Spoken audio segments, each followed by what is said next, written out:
Car വൈദ്യുതി പോസ്റ്റിലിടിച്ചു പരിക്കേറ്റ മമ്പുറം സ്വദേശിയായ വിദ്യാർത്ഥി മരിച്ചു. ചെമ്മാട് ബൈപ്പാസ് റോഡ് സ്വദേശിയും മമ്പുറം പുൽപ്പറമ്പ് താമസക്കാരുമായ വിളക്കണ്ടത്തിൽ അബ്ദുറഹീമിന്റെ മകൻ മുഹമ്മദ് സൽമാനാണ് മരിച്ചത്. 21 വയസ്സായിരുന്നു.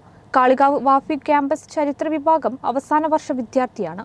കാർ വൈദ്യുതി പോസ്റ്റിലിടിച്ച പരിക്കേറ്റ മമ്പുറം സ്വദേശിയായ വിദ്യാർത്ഥിയാണ് മരിച്ചത്. ചെമ്മാട് ബൈപ്പാസ് റോഡ് സ്വദേശിയും മമ്പുറം പുൽപ്പറമ്പ് താമസക്കാരനുമായ വിളക്കണ്ടത്തിൽ അബ്ദുറഹിമാന്റെ മകൻ മുഹമ്മദ് സൽമാനാണ് മരിച്ചത്. 21 വയസ്സായിരുന്നു. കാളികാവ് വാഫി ക്യാമ്പസ് ചരിത്ര വിഭാഗം അവസാന വർഷ വിദ്യാർത്ഥിയാണ്. 17 പുലർച്ചെ 3:30 എടയൂർ മണ്ണത്തുപറമ്പിൽ വെച്ചാണ് അപകടമുണ്ടായത്. സൽമാനും സുഹൃത്തുക്കളും എറണാകുളം കളമശ്ശേരിയിൽ നടക്കുന്ന സംസ്ഥാന വാഫിയ കലോത്സവം കഴിഞ്ഞ് കാളികാവിലേക്ക് തിരിച്ചു വരികയായിരുന്നു. മറ്റൊരു വാഹനത്തെ കണ്ട് വെട്ടിച്ചപ്പോൾ നിയന്ത്രണം വിട്ട കാർ റോഡരികിലുണ്ടായിരുന്ന വൈദ്യുതി പോസ്റ്റിലും മതിലിലും ഇടിക്കുകയായിരുന്നു. ആർക്കും പുറമേക്ക് കാര്യമായി പരിക്കുണ്ടായിരുന്നില്ല.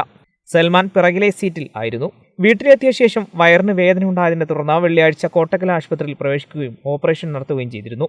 ഞായറാഴ്ച രാവിലെ മരിക്കുകയായിരുന്നു. കേരള വിഷൻ, ചെമ്മാട്.